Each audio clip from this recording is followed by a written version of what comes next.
আসসালামু আলাইকুম। এখন শুনবেন সংবাদ শিরোনাম। যুক্তরাষ্ট্র ও ইসরায়েল যৌথ হামলার জেরে হরমুজ প্রণালী বন্ধ, জ্বালানি তেল পরিবহনে বিপর্যয়ের সংখ্যা বাড়তে পারে দাম। পুঁজিবাজারে আস্থা বেড়েছে বিনিয়োগকারীদের মাঝে, নতুন সরকারের কাছে কার্যকর উদ্যোগের আশা, নীতি ধারাবাহিকতার তাগিদ।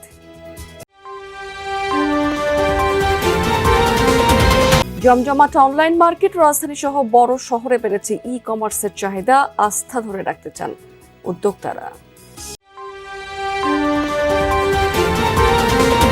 শরীয়তপুরে কয়েক বছরের তুলনায় এবার রসুনের ফলন বেশ ভালো হয়েছে, লাভজনক হওয়াতে লক্ষ্যমাত্রার চেয়েও বেড়েছে আবাদের পরে। এতক্ষণ শুনছিলেন সংবাদ শিরোনাম। এখন শুনবেন বিস্তারিত। প্রথমে আন্তর্জাতিক প্রসঙ্গ। যুক্তরাষ্ট্র ইসরায়েল যৌথ হামলার জেরে হরমুজ প্রণালী বন্ধের ঘোষণা দিয়েছে ইরানের ইসলামী বিপ্লবী গার্ড বাহিনী।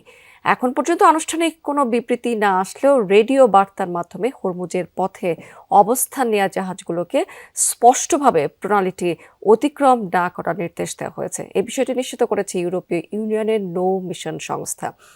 এরই মাঝে ওমান উপসাগরের পাশাপাশি লোহিত সাগরের প্রবেশমুখ বাব এল মান্দেব প্রণালীর কাছে যাত্রাপথ পরিবর্তন করে ঘুরে যাচ্ছে অনেক জাহাজ। এদিকে গুরুত্বপূর্ণ এই জলপথে জাহাজ প্রবেশ না করতে দেওয়া হলে বন্ধ হয়ে যেতে পারে তেল পরিবহন, যার জেরে বিশ্বব্যাপী বেড়ে যেতে পারে জ্বালানির মূল্য। দর্শক, মধ্যপ্রাচ্যে এই যুদ্ধের প্রভাব কিন্তু পড়তে পারে বৈশ্বিক অর্থনীতিতেও। বাংলাদেশের অর্থনীতিতে ঠিক কী ধরনের প্রভাব পড়তে পারে সে বিষয়ে একটু পর্যালোচনা শুনতে চাই। এই মুহূর্তে একজন অতিথি আমার সাথে যুক্ত আছেন BIISS এর গবেষণা পরিচালক ডক্টর মাহফুজ কবির। ডক্টর মাহফুজ কবির, আপনাকে স্বাগত জানাচ্ছি আমাদের সাথে যুক্ত হবার জন্য। এই যে মধ্যপ্রাচ্যে যে যুদ্ধের প্রভাব, এটিতে আসলে বাংলাদেশের জন্য এবং গোটা বিশ্বের জন্য আসলে বৈশ্বিক অর্থনীতিতে এক ধরনের চ্যালেঞ্জের মুখে পড়বে। সেক্ষেত্রে বাংলাদেশে কি ধরনের প্রভাব পড়তে পারে বলে আপনি মনে করেন? বাংলাদেশে অন্তত তিনটি জায়গাতে প্রভাব পড়তে পারে।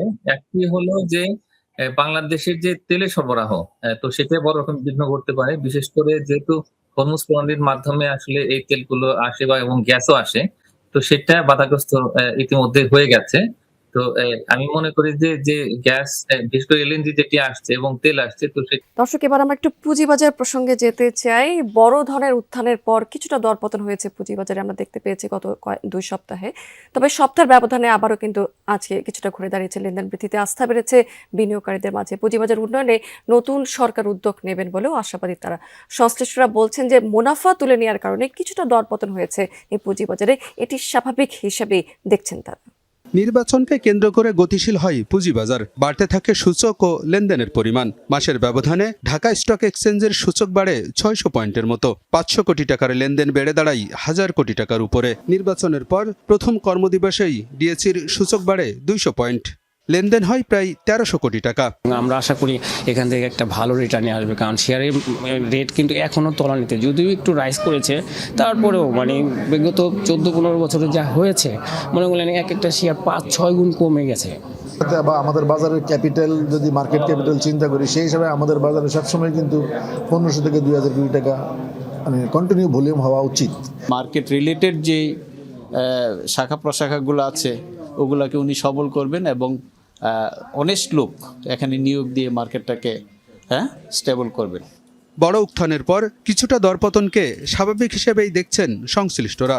বলছেন মুনাফা তুলে নেওয়ার প্রবণতাই পতনের কারণ, তবে দ্রুতই বাজার ঘুরে দাঁড়াবে বলেও আশাবাদী তারা। কম দামে কেনা ছিল, 200 পয়েন্ট আপ হতে ম্যাক্সিমাম শেয়ারের দাম বেড়েছে, অনেকে প্রফিট টেকিং করা শুরু করেছে, কিন্তু মার্কেটে দেখেন ভলিউম কিন্তু কমেনি। মার্কেটের ভলিউমটা হচ্ছে মূলত মার্কেটের প্রাণ।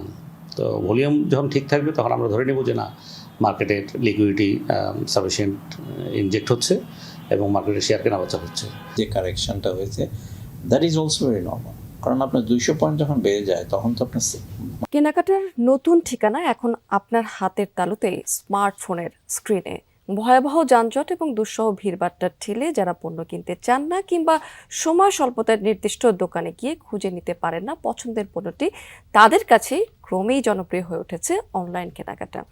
ঈদ উপলক্ষে যেন আরও জমজমাট হয়ে উঠেছে অনলাইন ই শপিং। প্রযুক্তির ছোঁয়ায় বদলে গেছে কেনাকাটার সংজ্ঞা। জ্যাম আর ভিড়ে ঝক্কি এড়িয়ে ঘরে বসে ক্রেতারা বেছে নিচ্ছেন পছন্দের পোশাক কিংবা ঘর সাজানোর সরঞ্জাম। মাত্র কয়েক বছর আগে হাতে গোনা কয়েকজন সাপড়িক তরুণের চেষ্টায় যে যাত্রা শুরু হয়েছিল, এবারে ঈদে সেই অনলাইন মার্কেট প্লেসের উত্থান এক বিশাল ভবিষ্যতে ইঙ্গিত দিল। এখন আর কেবল ভার্চুয়াল জগৎ নয়, ইট পাথরের শোরুমেও সগৌরবে শোভা পাচ্ছে তাদের পণ্য। সঠিকভাবে অফারটা ক্রিয়েট করতে হয় যাতে কাস্টমারকে আকৃষ্ট করা যায়, প্রোডাক্টের গুণগত মানটা ঠিক রেখে, প্রোডাক্টের প্রাইসটাও কম্পিটিশনের জায়গা থেকে ঠিক রেখে এবং অফারটাও ওইভাবে আকর্ষণীয় করেই কাস্টমারকে আমাদেরকে দিতে হচ্ছে, যার কারণে আমাদের অনলাইন প্ল্যাটফর্মটা যেন আরও পপুলারিটি পায়। তবে ই কমার্সের এই বিপ্লব এখন আর শুধু রাজধানীর ঢাকা বা বিভাগীয় শহরের মধ্যে সীমাবদ্ধ নেই। প্রযুক্তির ছোঁয়ায় প্রান্তিক শরীয়তপুরে কয়েক বছরের তুলনায় এবার রসুনের ফলন বেশ ভালো হয়েছে। লাভজনক হওয়াতে লক্ষ্যমাত্রার চেয়েও বেড়েছে আবাদের পরিমাণ। কৃষকরা বলছেন শেষ পর্যন্ত বাজার মূল্য ঠিক থাকলে বড় অঙ্কের লাভ হবে তাদের। জেলা কৃষি বিভাগ বলছে অবশ্য যে উচ্চ ফলনশীল জাতের আবাদ বাড়াতে নিয়মিতভাবে সহযোগিতা করা হচ্ছে কৃষকদের। শরীয়তপুরের নড়িয়ার কাজীকান্দি এলাকা তপ্ত রোদ উপেক্ষা করেই রসুনের জমি পরিচর্যা করছেন কৃষক ফারুক মুন্সি। রোজা রেখেও মাঠেই কাটছে তার ব্যস্ত সময়। লাভজনক হওয়াতে এবার তিনি 160% জমিতে রসুনের আবাদ করেছেন। ফলন দেখে তার চোখে মুখে বড় লাভের স্বপ্ন। সর্বমোট যদি ফসল আবাদ উড়ে মনে করেন লাখ পাঁচেক টাকা বেচতে পারি, তাহলে মনে করেন যে আমার একটা লাভবান থাকুম। আর তো মনে করেন আমাকে যেইটা খরচ গেছে ওইটা যদি আমাকে বিক্রি হয়, তাহলে তো মনে করেন আমরা সমান সমান লাভবান হইলাম না, লসের দিকেই রইলাম হিসাবে। এরকম দাম যদি 4,000 টাকা আছেন বর্তমানে, যদি এরকম দাম থাকে তাহলে আমরা লাভবান থাকবো। জেলার নড়িয়া এবং জাজিরার বিস্তীর্ণ এলাকা জুড়ে এখন শুধুই রসুনের সবুজ ক্ষেত। আনসার শেখ, নাজিম উদ্দিন এবং কামাল মিয়ার মতো হাজারো কৃষক এখন ব্যস্ত মাঠের পরিচর্যায়। মন্দা কাটিয়ে এবার ফলন আশাতীতে ভালো হওয়াতে কৃষকদের চোখে মুখে স্বস্তির হাসি। তোমার লাগাইছিলাম 10 করা, লাগাইছি 15 ঘন্টা। হের দাম বাতে যদি দাম থাকে তাই আশা করি ভালোই। 2% 1 করা জমিনে মোটামুটি 3 থেকে এবার 3,500 টাকা খরচ হয়ে গেছে। তো এবার কৃষকের যদি আল্লাহর রহমতে যদি পায়, বাম্পার ফলন হবে। সবকিছু দেখা যাচ্ছে চোখে, যে পরিপূর্ণ ফসল দেখা যাচ্ছে, মোটামুটি ভালো আছে ইনশাল্লাহ। গেছে বছর তো অনেক ভালো হয়েছে। উচ্চ ফলনশীল রসুনের সাথে পরিচয় করিয়ে দিতে কাজ করছে কৃষি বিভাগ। কর্মকর্তারা দিচ্ছেন নিয়মিতভাবে পরামর্শ। কৃষকদেরকে রসুনের বিভিন্ন জাত এবং বিভিন্ন নতুন নতুন প্রযুক্তি সম্পর্কে কৃষকদেরকে পরামর্শ দিচ্ছি। এ কারণে আমাদের শরীয়তপুর জেলায় রসুনের আবাদ দিন দিন বৃদ্ধি পাচ্ছে। রসুনের ন্যায্য মূল্য নিশ্চিতের তাগিদ দিচ্ছেন স্থানীয় কৃষকেরা। জাটকা সংরক্ষণ এবং ইলিশের উৎপাদন বাড়াতে দেশের 6টি অভয়াশ্রমে 2 মাস মাছ শিকার, বেচাকেনা, মজুদ এবং